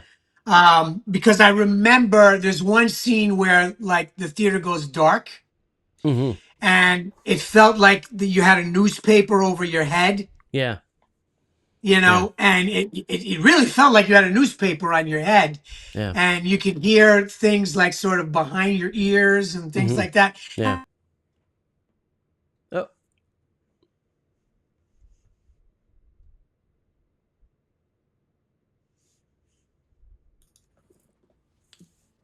So I think the binaural sound was the same technology that they were using over at Alien Encounter. Without the harness, because this is a few years. Right. This started a couple of years after Alien Encounter. Right. Yeah, they didn't strap us into our seats for Sounds Dangerous. No, we didn't have to get strapped in for that. Yeah. Right. And just to clarify, Drew Carey wasn't at every show. It was a recording No, of it Drew was Carey it hosting was the a show. recording. Yeah. Yeah. It would have been nice to have Drew Carey there every day, but he was probably Yes. busy doing other things. Very true. Very true. Yeah. Very true. All But right. it was a fun show. Yeah. I think it was it was quick. I Hmm. want to say, I don't know, it was like a 20-minute show maybe or Yeah. something like that. Yeah. Yeah. But it was fun. It was Yeah. definitely fun. And that ran 99 to 2012, so it wasn't a very long time. Yeah. Yeah. Yeah. Gotcha. All right. Next up, we got Who Wants to Be a Millionaire? Now, this was a very, very popular TV show hosted by my favorite TV host, Regis Philbin. Rest his soul. Yes. And Reach. this is now currently where Frozen. So first it was Who Wants to Be a Millionaire, then it went to American Idol, and now it's the Frozen sing along. But Yep. the premise Correct. of this show was somebody got up there, they answered some questions, the audience voted. It was very similar to the show. No money. There was no chance of winning $1 million. I think you got a button or a prize at the end, which was like, yeah. Okay, thank you. Yeah. Regis was not there either. There's no Regis hosting this live every time. No. But it was cute. It was fun. If you'd never seen the show on television, well, then you got a little taste of what the show was like. 100%. I used to go all the time. It was because it was amusing. It's amusing to see what people know or don't know. I mean, the questions weren't extremely hard, and I think even some of them were Disney related, which they were Disney related. Yeah, you should have known. You're in a Disney park, you know. You know, Tony, we know there's a lot of people in Disney parks who have no idea where they are. That is true. I've had people come up to me and say, is there a Bugs Bunny show anywhere? And I'm like, yeah, not in Orlando though. Yeah, it's right over there. Yeah.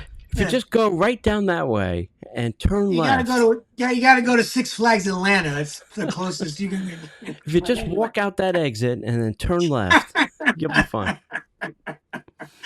But anyway, Yeah. But yeah, you know, and again, just like we've spoken about many times, again, all these things that we've been mentioning here, most of these were indoor, air-conditioned theaters. Yes. And so there's a huge benefit to that, aside from the show, whether you love it, hate it, or whatever.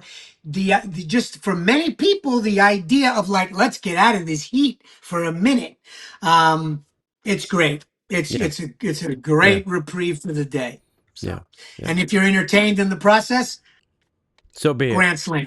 Yeah. So be it. Grand slam. Right. The next two things we'll talk about is one is Playhouse Disney live on stage, and then right after that was Disney Junior live on stage. They're almost the same thing. Probably the characters changed, the songs changed, the dance changed, whatever. Right. But it was basically for the kids, just 30 minutes of this was for the younger kids, the preschool kids.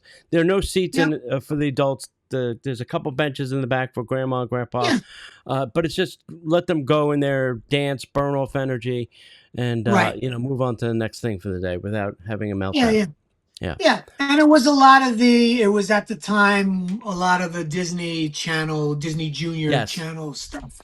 So you had Bear in the Big Blue House, and Roly Poly Oly. And then it evolved. Yeah, it changed with all the new stuff that came out. Right. And actually, starting next week, right? You're going to have in the animation courtyard, you're going to get some of that back in its newest flavor and form, right? So. Next one is one of my favorites. It was Lights, Motor, Action, Extreme Stunt Show. This was fantastic. And, it was very interesting because they had Indiana Jones, which was a stunt show. And then they built this thing. And I'm like, okay, this is stunt, but this is with cars, this is with people.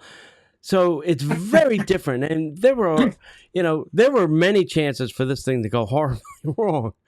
But they are professionals, and I never witnessed anything or heard about anything really going wrong. But this was also a very large stadium. I think this sat close to 10,000 people as well back in the day. It was big. It was Yeah, it was big, man. huge, huge. It did have some covering about halfway. So if you sat more towards the back, you got the shade. If you were sitting more towards the front, Right. you did get some sun. So Yep. you'd always try to, sit under the cover if you could. It wasn't always a Yep. choice. Yep. But this had motorcycle. No, not. I think it had one motorcycle in the beginning, and then they changed it to just the cars. And then they Right. I had had the the jet motorcycle ski. that would be in a on one wheel. They Yeah, would hijack the bike and you'd be on one wheel. Yeah. right. And then they Yeah. had the jet ski, which I think they Yes. took out later for I don't know what reason. But they had the whole Probably jet ski safety. jump. Probably. Oh, in the audience. Yeah. Yeah. Yeah. But this was And they had the car that car chase scene was great. I yeah, remember with the red car, yeah, and it looked like the car was backwards. right. But I'm sure inside the car it was just the steering wheel was The other made way. to fit, so it faced the rear window. But Yeah, in the show, they made it look like the guy was driving backwards. It was yeah, really cool. yeah, Cool yeah. stuff. And you also had a brief Herbie the Love Bug appearance in that show Yes, too. yes. And then the Herbie the Love Bug got sawed in half. Yeah, And yeah, it yeah. became two cars. Really cool stuff. Yeah, yeah. And they do a jump, but they jump towards the audience, it's not sideways, but you were like, whoa. Right. Yeah, Yes. yeah. Yeah. It was a lot That of was a fun. good show. And It was a great show. wasn't that also, I don't know if that got, did Hollywood Studios import that from Paris I or think so. from Europe? I think it Yeah, was I from think so, Paris. right? I think that was Yeah. an original, right? Yeah, it was Yeah. from Paris. Thought so. Yep. The next small piece of entertainment was the Jedi training called Trials of the Temple, and that was over by Star Tours, that small little triangle stage there, Yep. which on Star Wars weekends, if you all are old enough to remember that, became like the dance party a place where you saw, Darth Vader do his dance moves. But Right. this, you had to if you got to the park early in the morning and made a dash over to this, you could sign your kids up for one of the shows, and they would put your kid's name on the list for one of the shows. Yep. And then your kid could actually get up there with a lightsaber, and they'd show you the moves, and then you'd go out, and then a stormtrooper would come out, and you would battle the stormtrooper. It was fun. It was cute for the kids. I, as Star Wars nerd, and you too, would be like, could we have this for adults as well? Why can't I go battle Vader? Or I want to go. I want to use do my. it too. Why is it? Why do I have to be under 14 to do this? Yeah, exactly. Why? Right. Sure. I I'm not want to gonna. wear. I want to wear my Jedi. I want to wear my Jedi cloak. Yes, yes. I'm like, can't we have Yeah. a version of this? Like at night, there should be a nighttime version for adults or something. I don't know. Sure. I just felt After, that they were leaving us out of after- the fun. yeah. After I get hopped up on a few cocktails, let me go. Yeah, let me go wield a lightsaber. What could go wrong? Now, did your kids ever But do no, the? I agree. Look, that was a fun little bit. I mean, the kids, the kids loved it. It was a great. It's just another example of that furthering of immersion and theming, that Disney knows Yeah. very well. And, that's the stuff. Look, here we are. You and I are talking about this stuff. We're talking about stuff from 30 years ago, and we're still talking about it like we're ready to go.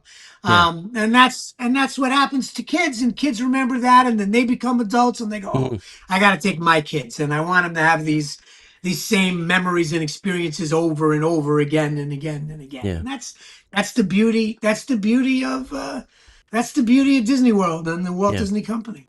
Yeah, yeah. The next one was another short-lived show. It was called The Legend of Captain Jack Sparrow. And this kind of took the place, I can't think of what it was in that building, but something closed in that building, and rather than just leaving it empty, they just threw this little Captain Jack Sparrow show in there. This only ran for 2 years. Yeah. And that was right at the height. It was right at the height of the Pirates movies. Yeah, And I think it might have been it might have even been before they added Johnny Depp into Pirates of the Caribbean at MK, Yes, I yes, it think. was. It was. Yeah, definitely Right. And I before. think that's why it closed. But what I do remember about that was that there was a minute where they taught you what the words of yo ho are Yeah, right. during that show. So Yeah, you learn, the because correct lyrics. nobody knows the words to that. Right. Yeah, except for Unless you're a Extensio. geek. Unless you're a geek like me and you, Yeah, most people do not know the words to yo ho. right. Then you had Star Wars: The Galaxy Far, Far Away. This was the stage show. This is actually happened in front of. This is what we were alluding to before. This happened in front of the Sorcerer's Hat. They had built a stage, Yep. and they had a whole entire, probably 15, 20-minute Star Wars show that kind of culminated there. And that ran for 4 years from 16 to 19. Yep. So. Yep. Something we just kissed goodbye to was Lightning McQueen's Racing Academy. Right. Villains is now in its place. And this was nothing more than an animatronic Lightning McQueen. That kind of on a 180 or yeah, half circle screen, or yeah, whatever. Yeah. that, I mean, look, it was I took, I got to see that with younger people, and so yeah, the little kids enjoyed it hmm a lot. yeah, But yeah, I mean, look, as a Disney fan that I am, hmm I'm not going to say I didn't enjoy it. I thought it was fine. yeah, It is an attraction that, maybe they should keep. Maybe that goes, I don't know, maybe that goes to the Magic Kingdom after they open right, up Piston sure, Peak as yeah, a side show to yeah, that. But I love what's in there now. yeah, yeah, yeah.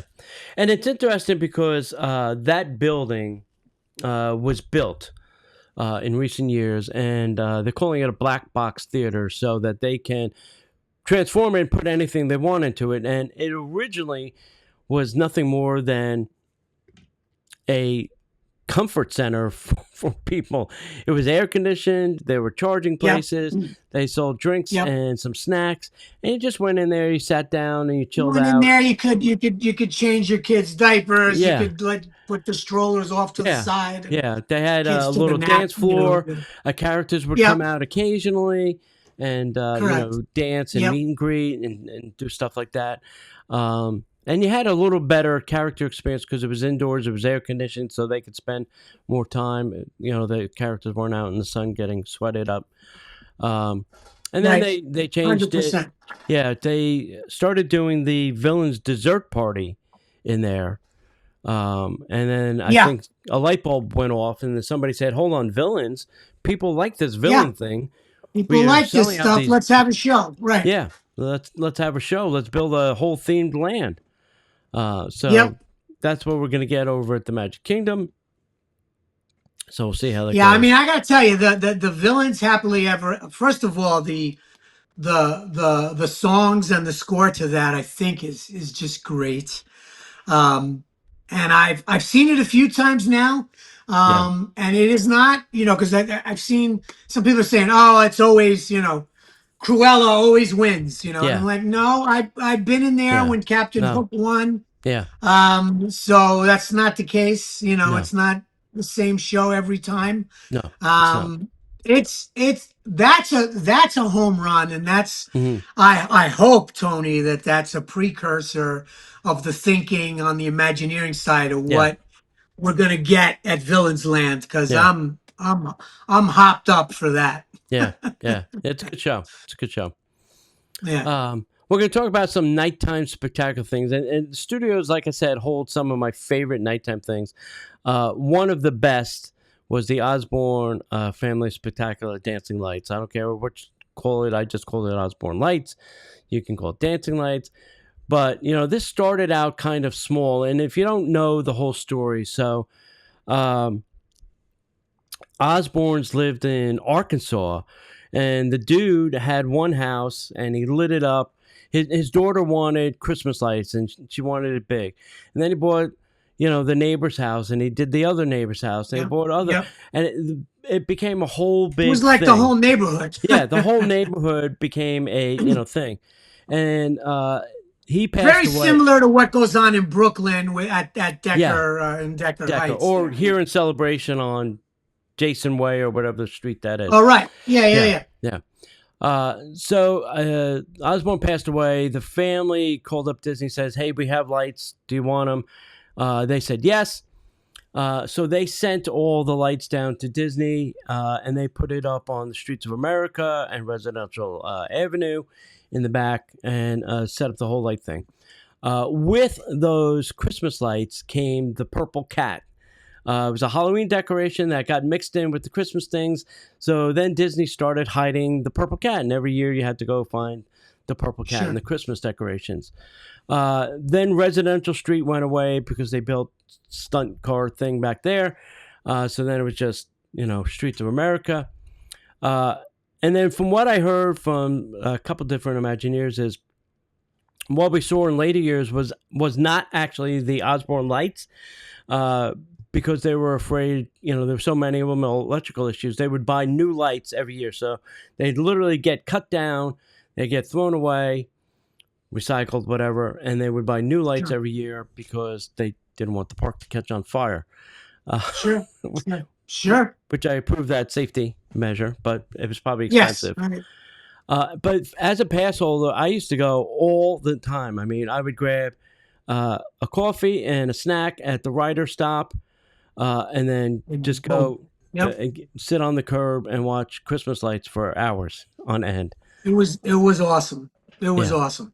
Yeah. That was one of my favorite Christmas holiday activities that Disney's ever done. Yes. And it really, I mean, I used to frequently in those years, my kids were little, so we were frequently taking our family trip in the late July, August sort of time frame. Mm-hmm. And I used to see them during the day, and I'm like, oh, they're already setting up. So the setup, to put all those lights up and do that, was a long. It took some man hours to get that done. Yeah. But the effect was amazing. I mean, and like you said, I mean, you could walk around there. You could do that for the whole night if you really wanted to get lost in it. It was wonderful. It was great. But I get it. Very expensive. And, I don't know that it was, so it wasn't it was just up, the dusk comes, the lights went on, they were on for the duration of the evening in the park. Right. It's not like it wasn't any kind of a show per se. No. There was no schedule other than, sundown to park close. Yep. So I don't know what the attendance wise, I don't know what that did in terms of numbers, in terms of did that entice people to stay on that back end of the park for longer or whatever? I don't know. Yeah. But to your point, it was Christmas, which I love in general. That's it's my favorite time of year.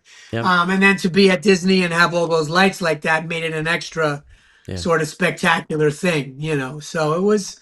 I enjoyed it. I agree. I've got some video. I got some video of that too. I got to dig out. I'll have to send it to you. Yeah. I'm sure I have some somewhere, but so this was also synchronized to music. So at different times during the night, the lights would kind of dim, and then music would come on, and all the lights would dance to whatever. Yeah, I remember they had that Santa sled with the reindeers that kind of lit up, looked like it was going left, then it would go right, and things like that. Yeah, it's cool stuff. It was cool. Yep. Next is Sorcery in the Sky. This was fireworks. This ran from 2010 to 2014. This was just before the Star Wars projection, which we'll talk about. And this one, I think, was the one where the giant sorcerer Mickey used to pop up on the Chinese theater, if I'm not mistaken. Correct. So it was a big fireworks just over the Grumman Theater. It wasn't all the elaborate stuff they do today. No, it was just the centerpiece there, right? Yeah. It was just the Chinese theater. And the show kind of ended with this giant inflatable Sorcerer Mickey popping up on the top, which was kind of cool. Now, that was a fun fireworks show. Yeah. The next one is Symphony in the Stars, a Galactic Spectacular. This was a Star Wars. Now, this is one of my favorites. I was standing. They built those 2 projection towers. I was standing there in that spot, and all of a sudden I hear this rumbling. I'm like, what the hell is that? And I'm like, what is that? There's a Star Cruiser that binaurally is coming from down Hollywood, and you can hear it rumbling, flies over your head, and then takes off. And I'm like, what the hell? Like, how are they doing this in a park with awesome speakers? It was. It reminded me of like the Independence Day movie trailer back in the day. Yeah. So they had like the over Manhattan, and you saw the spaceship coming. It was very much like that. Yeah. It was a cool effect. Very cool effect. The sound was awesome. This was the first show they did with the Star Wars. I think they took some of it out when they redid this version later on. When was it? Like 2016 and 2020, they changed it up a little bit. But still, it had great fireworks, projection of the Star Wars scenes. It was a great show. It was a great show. Yeah. No I feel like in May they should bring it back for like May the 4th, May the 5th, be with you. Yeah. Yes. I heard a really good one. You mentioning that. I just heard it. I just heard it, but I'm sure it's been around for a while. Yeah. The slogan now is "May the 4th be with you, and beware the revenge of the 5th." Right. Exactly. Yeah. I think that's great.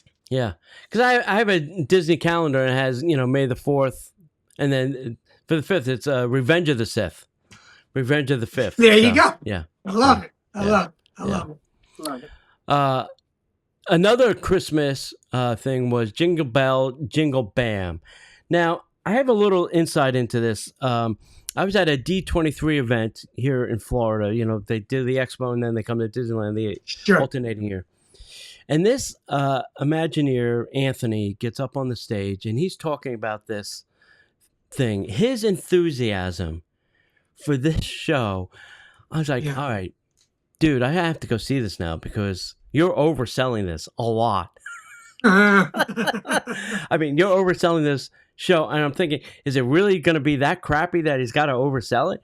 His enthusiasm sold it to me. And I'm like, all right, I'll go. So I went and I was like, holy mackerel. This was fantastic. The lasers, the lights, the fireworks, the projection, the story.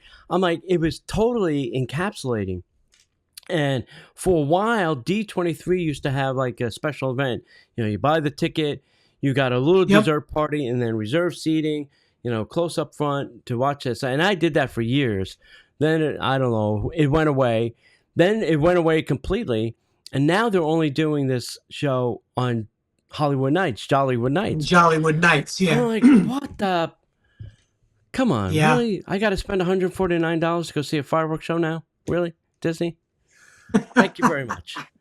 But one of the special effects is they make it snow, but when they do that, they have like lasers just above your head, and the snow sort of highlights it. Yeah, it twinkles through the lasers, and you're like, oh, that's cool. It is. I nerd out on that too. It's pretty cool. Yeah. And I mean, I got to tell you, just generally speaking, I loved all of those. I watch them every year. Those half-hour shorts that they did. Yeah. Which is who stars in that show. Yeah. Prep and Landing, very good stuff. Yeah. I love it. I love the cool is that so tinsel, and things like that. I like it a lot. I like it a lot. Yeah, it's good stuff. Yeah, those two are my favorite. Two of my. So you got to just to touch on Jollywood Nights, though. Back to what we were talking about. Yeah. I guess the way you got to look at that, the way I look at it, is you get those 4 or 5 shows that they only do.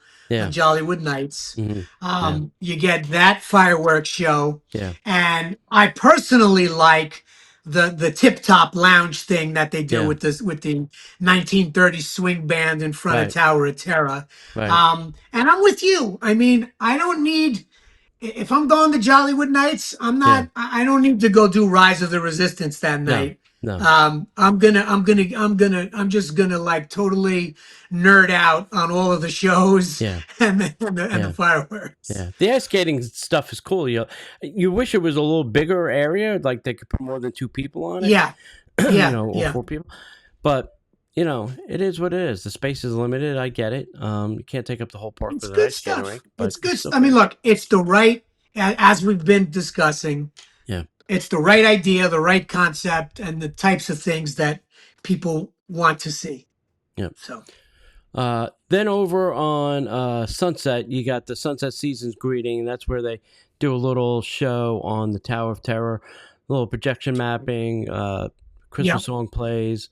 Nothing exciting. There's some lasers, to kind of drag you into Again, the that's just fun. it's one of those things that's almost as you're walking, but you're not necessarily planning and preparing and wanting to Right. go see that. Right. But as you're walking by on your way to Rock and Roller Coaster or something else, and you see it, you're like, "Oh, that's pretty cool. Yeah. What's that all about?" So it has that. There's some value in it from that Yeah. perspective. Yeah. A short-lived show was called The Wonderful World of Animation that ran from 2019 to 2020. That was a projection show with some fireworks, but that was replaced with Disney Movie Magic, and that is currently running since 2017. So there's a little overlap there. And that's even intermittent. I don't think that runs every night now. I think I don't know. I don't understand why they're not running entertainment every night in the studios, but they're not. Well, and that was one of the things I was referring to earlier when I was like, if there was only one Phantasmic and that, and Yeah. one starts at 8:30 and the other one starts at 9, you can't navigate both. You couldn't do it. So I don't know, but I do think the movie magic version of that is better than the original. The original I thought was good, but it was very quick, and I didn't feel like it had a good like story or theming all the way through. Yeah. The movie magic one plays out very nicely. I think. Yeah. I just wish they did it more often, like twice. I wish they would go back to doing these things twice a night. There was usually an early show, for families, get them in and out. Yeah. And a later show for the adults that wanted to stay for the kiss goodnight. Yep. I agree with you. I guess it costs money.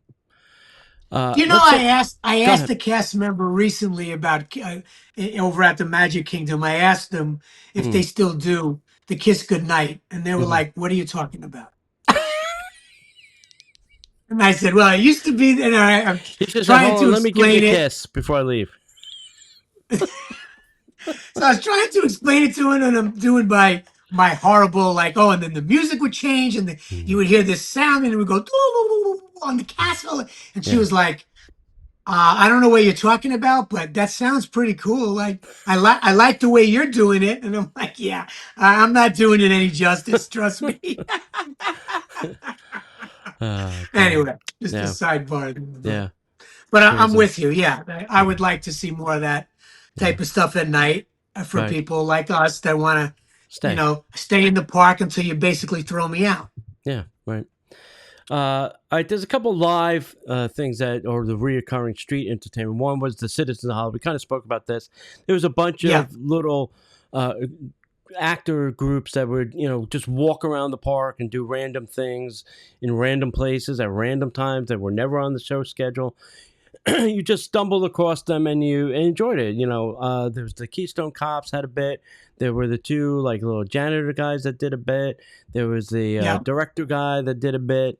I'm sure I'm missing, but they were fantastic. They would get the crowd involved, and nobody organized. You also had the young Hollywood starlet that was just got off the bus, who was looking to get discovered, or whatever. So but that I used to love. I mean, I always if they were Oh, out and about, I I did. always stopped to Yeah, watch. yeah. To me that was great, and Yeah, it was the same effect as like the Dapper Dans over at the Magic Kingdom. absolutely. You took a pause, you stopped, you Hmm. were entertained, and it just made you feel good about being in the park. You Yeah, know, yeah. Then they yeah, packed up their little show and they went down the road. yeah. And they went Yeah. down the road. Yeah, it was great. Uh, It was great. if you're old enough to remember the residential street in the back of the park, there was a band, Mulch, Sweat, and Shears. They were landscapers, comedic landscapers, let's call them. Yes, yes, That yes. had a trailer, a pickup truck with a trailer that had a drum kit on it, and they would just drive around, stop, pop the hood Yeah. where the mixer was, and do a complete Yes. rock show. They would do They would do probably they would 30 do like minutes. three right. They do Yeah. like 4 or 5, rock They'd songs. get the crowd involved. They'd come out with this piece of rope, which was stupid. Everybody Yes. went over it all the time. And Jim, my friend who did the lead singing on that, it was fantastic in getting the audience involved. And actually, that's how he met his wife, that he's currently married to, Nicole. She was with us, a group of us, and she got sucked into the show, and they wound up going on dates and then wound up getting Wow. married.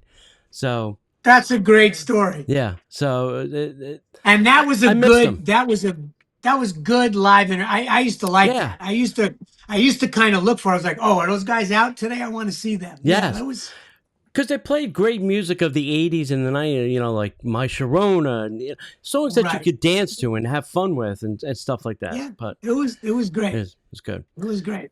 And if Uh, you're old enough like we were, then you yeah, knew that that was a play on Blood, Sweat, and Tears, right? right, So exactly. Yeah, landscapers. Who it's would have good, thought? good stuff. Yeah, Landscape, yeah, great, I think that later on, awesome entertainment. after residential street closed, they'd be on Streets of America and other places, but they didn't Yeah, go away for a yeah, while. yeah, yeah, They had a good run. So next up yeah, is you got the Green Army Drum Corps. So this happens over at Toy Story Land. This is the Green Army men. They come out and yep, they get the kids yep. involved. This is a fun show too. They do, they do. Well, it's sort of like it's a much smaller version of what we were talking about earlier with the block party, but it's that Yeah, concept. yeah, And the army guys would come out, and the sergeant is giving drills, and right. all of that. And you're right, the kids get involved. It's a nice look. Yeah, That's a nice little thing that they do, and it's yeah. it goes a long way. All of that live entertainment stuff. Hmm. Yes, if you're gonna bean count it to death, like Chapek used to do, then you're gonna go, Yeah, oh well, this is just really expensive for very little turnaround. But yeah, that's the wrong way to look at it, yeah, because it's those little moments like that are gonna keep people, going, oh my God, we went to Disney World and they had those Green Army men come out and they had and this one and that character and blah blah blah, and then little Johnny and Susan remembered that, and that's it. That's yeah, the yeah, that's the magic. That's yeah, the magic. yeah. And like even over at Epcot, the Jaminators. If you got rid of Oh, them that's or you also got rid of fun. Dapper Dans, come on, really? You can't. You just can't. Um, all right, then you have the Galaxy's Edge. You have the different Roman characters. There's Ray, there's Chewie, there's First.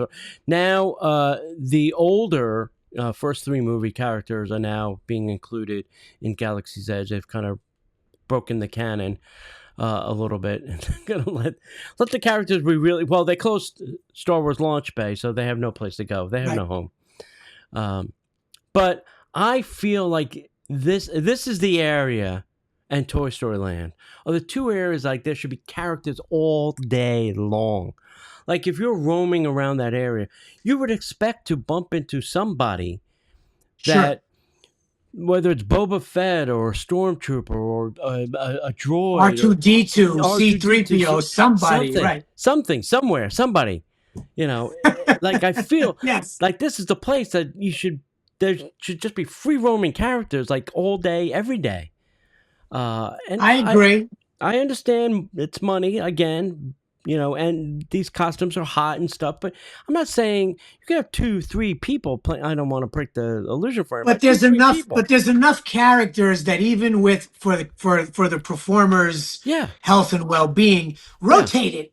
sure. Let them do 10 minutes, but that's okay because then it's replaced by somebody else, Yeah, or whatever. yeah, And everybody gets a break and they could do. But I agree with you, and yeah. I also think bringing in the original can't look the the only nitpick that I have Hmm. of Galaxy's Edge Hmm. was they leaned in, and again I get it because this is all about money.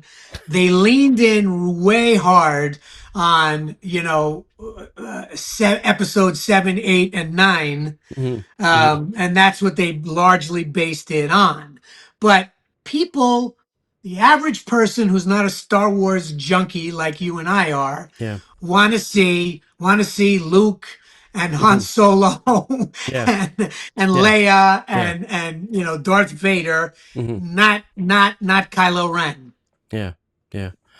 Uh, So I have somebody that was doing some art for Disney, and he had told me that when George Lucas sold, the rights to Disney and sold yep, Lucasfilms to Disney, he did not sell the merchandise rights. That George still holds the rights to make merch for the the first action 3 figures movies. and that Yes. stuff. And I think that's why Galaxy's Edge had its own Batuu storyline, is so that they can create their own merchandise without having to pay George more money than they already done. Now, I can't get any confirmation. This is just one person telling me this, but Sure. I kind of believe it because if you go there,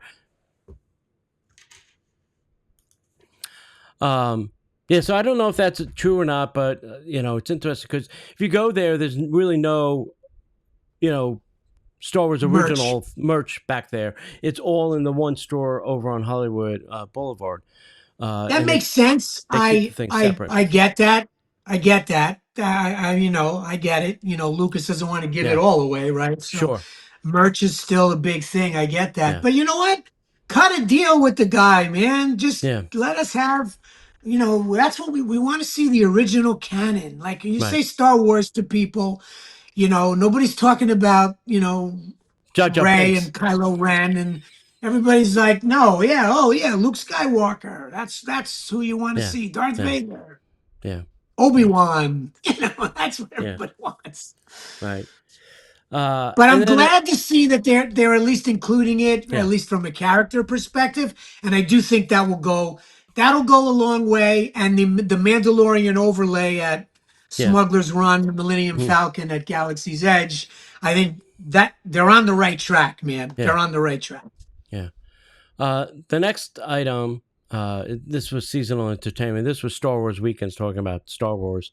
This ran from 97 to 2015. And listen, this was the most chaotic, crazy, packed Hollywood studios ever.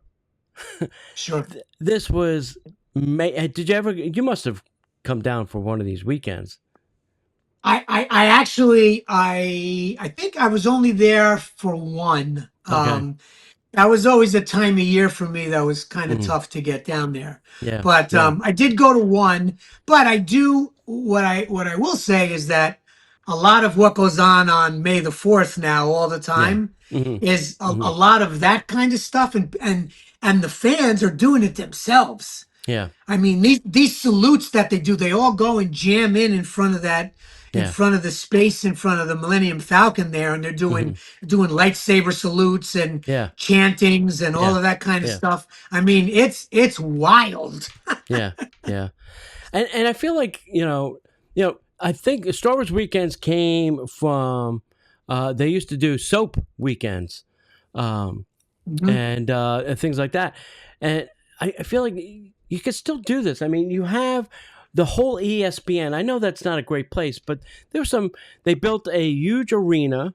Where you could have stuff there, and then they have the Sure. Milk House, not seating, but Yep. you could certainly have meet and greets and things like that and fan signings, all that stuff. I mean, I remember going to one because it was what the hell? Anthony Daniel, all of the characters were going to be. Luke was going to be there. Lucas was going to be there, and I got up at 4:00 in the morning, parked my car in the parking lot for a while, there. and then I started to see people trickling towards the gates. So then I got up and started standing in line for, I don't know, hours. Sure. I got in, and I was walking down Hollywood Boulevard, and this guy had like this suit over his shoulder, and some stuff fell on the ground. I said, "Hey, hold on, wait, you dropped some stuff." I pick up this suit and I give it to him, and it's Anthony Daniels. Oh my God! Oh my God! Hello, hi. Hi. Can I have an autograph? I got nothing. I got nothing. I got nothing to sign. I got no pen. I got nothing. I was like, I just like, hey, my name's Anthony. I'm like, I'll see you later. That's great. I had a great front row seat. I saw the whole damn show, and everybody came out. Nice. It was a lot of fun. But, to wait in the line for, Darth Goofy and MKD2, it was just, you'd wait hours and hours just to get a picture. And it's just like, ay. So, I still think they can do these things. I agree with you. I think all those things are good. They just have to, look, I think that, well, one, I think DeMauro understands. Yeah. He spent a lot of time in there. He kind of grew up in the parks the way we did. And more importantly, he was a official cast member and employee for a long, long time. Yeah. So I think he knows that and gets that. And I think the post COVID and all of that, we're still, granted, we're, 6 years out of it now. Yeah. But it's starting to get the feel and vibe again of the old days. And I hope that continues. I really do. Yeah. All right. I think 2 hours is pretty good. Have we been going for 2 hours? Wow. Yeah. All right. You get two Disney nerds talking, man. Time flies. All right. Tell everybody, Bill, where they can find you. Again, to remind. Yep. OG Disney Cat at OG Disney Cat. YouTube, Instagram, TikTok, Facebook. Okay. Cool. All right. Yeah. I am Tony. Disney Parks Pleasure. Podcast. If you don't know, Tony C, thank you for having me on. It's been a pleasure. Yeah. Happy to do it again, and anytime, man. All right, let's hit the If song. you call, I will come. Cool. All right, here we go. Thanks. The Extra Magic Hour podcast is not affiliated with the Walt Disney Company. All Disney parks, attractions, lands, shows, event names, etc. are registered trademarks of the Walt Disney Company.